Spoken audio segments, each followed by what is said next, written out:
The majority of the kids don't die in the hood when they're buried. They die the day that they stop believing that they can become someone great. Peace and love, family, friends, naysayers, and whoever press play. My name is Leon Wheeler Jr., and this is Master Making in Motion, where I'm learning how to master myself, and I'm teaching it. Today, I want to talk about something that's been on my heart for a long time. Something that I believe is definitely real, definitely sincere. An issue that personally I've experienced, and I see it every day. I see it every day in our community. And the thought is, pertaining to myself, is, and we are one. They killed my dreams at 12 years old, but they couldn't kill my mind. Now, the flip side of this script, this concept, comes from a famous saying, and the saying goes like this: most people die at 25, but they aren't buried until they're 75. I get it. I understand what they're saying. However, when you're dealing with my community, our community, people from the hood, I think they got the age wrong, no doubt. As I said, I feel that my dream actually slipped away from me at the age of 12. So I think that's the number. And I'll give you some information to substantiate why I said that. I recall as a youngster eavesdropping on my father and his brothers. These were some, I guess, powerful, strong, prideful individuals. And I would listen to them communicate with themselves, with one another. And oftentimes I heard them speaking about the oppression that they were suffering, and people who look like us, black folks. And man, these conversations they were they were real. They wasn't quiet. A lot of times they were done with anger. It was definitely pride, forceful, and it was real. It was. They were having some really deep conversations, and when I would listen, I thought to myself that, man, these are warriors. These are tribal men. And I'm a kid. I'm hot. But I was soaking up the game, and actually at that time, my character, my identity was being crafted. It was being created. One of the brothers, my Uncle Bourbon, he played professional baseball. My Uncle James was an intellectual, black militant, actor, art collector. My father had speed. He was a track runner. My Uncle Red played football. I mean, these are athletic people with strong demeanors, prideful men, no punks. And I admired them, and I listened, and I pulled from both, all of them. My father being more universal in my opinion because he wasn't he was the coolest. He was the coolest. So I was able to pick up a lot of game on different levels from all of my uncles, my father, and his three brothers, him being the fourth. And he had other brothers afterwards, but he was the four that had the same parents, mother and father, and they were the oldest. And those are the ones I looked up to, my giants, so to speak. So I listened to him, and I developed a mindset that I wanted to be a revolutionary, listening to my uncle, a preacher, listening to my father because he was real smooth with his delivery, his talk and how he came across. He was smooth, and wanted to be a freedom fighter. You know. But that slowly, I guess, slipped away, unfortunately, because I was being groomed not only by those men in my household. I was getting a lot of game from school. Unfortunately, that game was, unfortunately at that time, made me deal with a degree of racism that was going on, that was prevalent, at that time, at that particular school that I was going to, my elementary, and in my neighborhood. I dealt with bullying, being the only son in a neighborhood full of big families, huge families. So I learned to fight. My first thought was to fight for the people, but after a while, my mindset came to a point that I decided that, you know, I still had to fight, but now I'm willing to fight whoever. I'm just willing to fight. And this is, the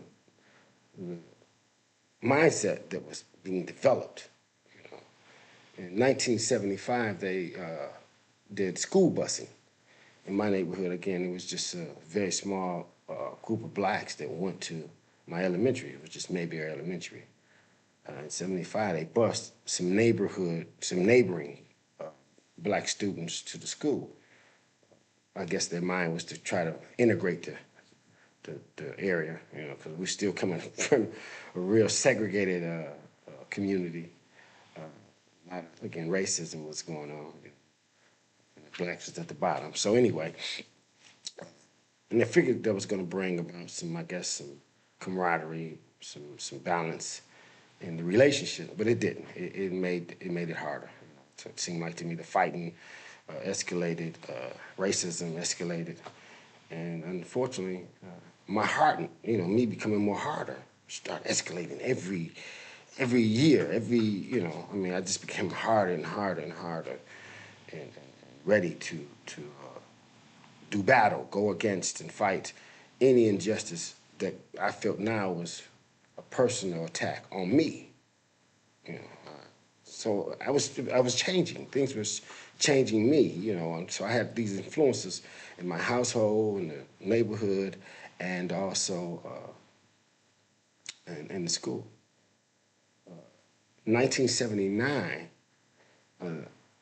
the drug gang came into play for youngsters. They started soliciting young men to do their bidding. He was using us to sell their drugs because they knew that they couldn't get in trouble. We couldn't get in trouble as kids. So that was something that just happened like in the '70s, '79, I think it was around that time. And that brought the drugs to the community for young kids. It had always been there, but they kept it out of eyesight for the elders and the kid. They had some I guess some integrity in how they distribute the drugs back then. But in the '79, it was, you use the kids. It's a new whole dilemma, a whole new, I guess, ideology. And my first thought was I didn't want no parts of it. I already knew it was going to be a problem, so I resisted, and but I eventually folded and accepted it. And became a part of that that era, the mindset, and it's the era that never stopped. Usually when something new come about, it just snowballs, and it don't. It's got to be some hell of a something to change the momentum. So now I'm selling drugs. And I realized, though, honestly speaking, that the streets didn't make me. They didn't groom me and make me the individual that I became. I didn't sell drugs because I wanted to. I looked at myself as a criminal. I didn't sell drugs because I wanted to hurt people. I sold drugs because, again, it fit the the mindset that was being, I guess, fostered from the world by the community and all that I was experiencing at a young age. So I tapped in, tapped in, and became a drug dealer. That's what happened. That's how it went. Fast forward years later, 91, 1991, I caught my case. 1992, at the end of 92, I was sentenced 25 years to 50 years, prison sentence. And now I'm in prison. In prison, I realized that my body now was being, I guess, contained, you know. But something went off. After a while, I had a small, brief time of trying to figure out how I was going to play this new world that I was ushered into. I did juvenile time, so I had already an idea how to communicate with, all male environment. Boy Scouts, so for a small spell. So I knew how to deal with people, and I had became real crafty. Again, I thought, hey, the way to survive is to, be ready to wage war. So that was my attitude, and I had that gift of game, that I picked up from my father and my uncle, who was an actor. So I picked up, I picked up game wherever I could. So I'm in prison, and I said, well, damn, here, what now? So my thought was my mind. I had to try to figure out, how to elevate that. What am I gonna do? And that was my thought. Get your mind right. Try to figure out, your body's gone now. You can't, so try to find. And prison gave me the time that I never gave to myself. Time to think, time to reflect, time to try to figure this maze out. And I went to work, doing what I could to overcome a lot of the faulty information that well, actually, the survival information that I had picked up in the streets. So I made it down to Ryan Road Correctional Facility, I guess in about 98, 99, and around that time I decided to write my first book, Code and Ethics for Up and Coming Players, first book. And I wrote it not because I thought I had all the answers, because I know I didn't. I wrote it because I wanted to try to save a young brother, a sister. I wanted to do my part because I did my part on the flip side, growing up, to assist, I guess, the demise of the dreams of individuals. So something told me that I owed. I owed my community. I owed, because this was what I started out in my early stages of life, of being a preacher, again, a freedom fighter, a revolutionary. So it's time to give back. So I wrote my first book. And that's the journey that I was on, trying to recapture my mind and to help somebody else save themselves or their self. Trying to, I guess, to interrupt society's program. Because, in all honesty, that's what it's all about. That's really what we're talking about here, programming. That's what it is. And the programming starts early on, from our parents. They teaching us school, preachers, television. We're being programmed by the music. Everybody is bidding for our attention. And at this point, social media now is a, a big tool used to keep us in the stupor. And at this time, I'm like, wow, you have to do your part to try to break that cycle. Maybe you can just save somebody, help somebody, so they don't find themselves going through what I went through. You know, I've been shot all up, and again, that's 23-year prison sentence that I ended up, it was 25 years, but with their system, I ended up getting on 20 and 23 years. I wanted to save somebody. And I wanted to do whatever I could to help somebody not go through that. And I realized again the programming was the issue.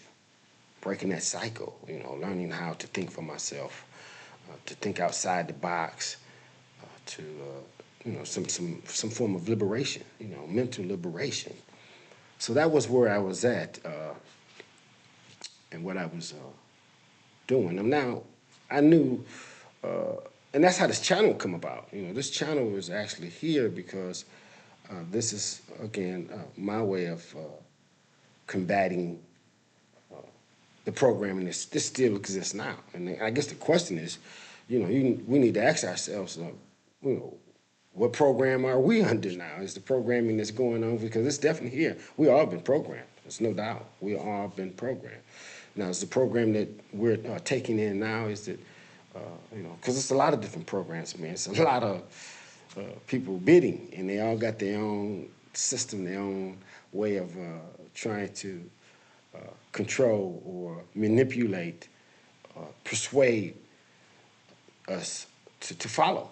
So it's a lot of people bidding. It's a whole lot of systems working, and you have to ask yourself, what system, what programming are you? Is the programming that's going on in your life now, is it helping you to become a better human being? Is it programming really? I mean, is it really liberating you? Is it freeing you? You need to ask yourself these questions, or is it keeping you in the maze? Is it keeping you? Is it rocking you to sleep, keeping you asleep? Is it, what is going on with the program? So again, when I'm just, this is why this channel came about. This is master making emotion. Striving to master my mind and sharing it with you all. We're looking for some liberation here, some freedom, some mental freedom. And that's what it's about, and when I started looking around at my brothers, I got sons. I got 3 sons, and they got children. They got sons. I got a daughter. So, and when I talked to them, when I was incarcerated, I was just trying to, get in the game, and to understand whatever you decide to do, you have to know first and foremost, you have to be responsible. You have to take responsibilities of whatever you do. I'm not going to tell nobody what to do. I'm just saying, try to figure out how to think for yourself. Try to think it out. Don't just, be an autopilot. Don't just be moving around laxy-daisy doing things just because you're getting it from the outside, because that's where it's coming from. Even if it's coming from me, question it. So I'm trying to, talk to these people, talk to my people, talk to myself, because I realize that my ears are closer to my mouth than they are to you. So again, and I don't got all the answers. So I'm doing what I can, what I know to do to try to change our conditions. And I'm looking at everybody, and I'm looking at myself, and I'm saying, man, we're some giants, man. Some sleeping giants. Everywhere I look, I see giants. You know what I'm saying? Now, we don't know it. A lot of us don't know who we are. We don't know our potential. But everywhere I look, that's what I see. Everywhere I look, I see God. I done said that many times. I see God. And when I see God, I see that's the giant inside of us, waiting to be woke up, waiting to come alive. That's what I see. When I see the man in the business suit, I see a giant. If I see a man or a woman in a prison uniform, I see a giant. You know what I'm saying? If I see someone on a 9-to-5 job, that's a giant. Even the men and the people that's on the street corners, they're at the, them giants. Now, most of us don't realize who we are. We don't really understand our potential. We don't. So when I talk to them, I know a lot of people are going to laugh at what I'm saying. A lot of people's not going to be able to take it in. A lot of people are going to criticize me. That's what we do. A lot of people is just going to give a blind ear. But I believe in my heart and my soul that someone, if it's just one man or one woman wanting, desiring to hear something, a message to inspire them to find themselves, that's what I'm here for. That's what this is about. That's what this channel is about. That's why I wrote the books. That's why I write books. That's why this channel. That's why I'm talking today in hope that you, someone, hear the message and adhere and join me and work with me. You know what I'm saying? For us to, free ourselves from the death that's been placed upon us. Not a physical death. When I talked about the kids dying at 12, never was talking about a physical death. I'm talking about the death of hope, of imagination. And it's time to rekindle that, to capture our imagination, our curiosity, the drive, the discipline, what's necessary to change our conditions. That's what this channel is for. If I said, anything, if this message touched you, I ask that you share it with someone that you love. If you're not already part of the family, subscribe to the channel. Hit the like button, because that helps the message get to people who may need to hear what I'm sharing. And before I go, I want to ask you a favor. I want to ask you to do something for me. I want to hear from you. I ask that you leave a comment. You tell me what experience shaped your thinking growing up. And also, let me know how you're rewriting your story today. I'll be sure to read the comments. And who knows? Whatever you share may help wake somebody else up. So please share. And remember this: master yourself and everything else becomes easier. Peace and love, family. B.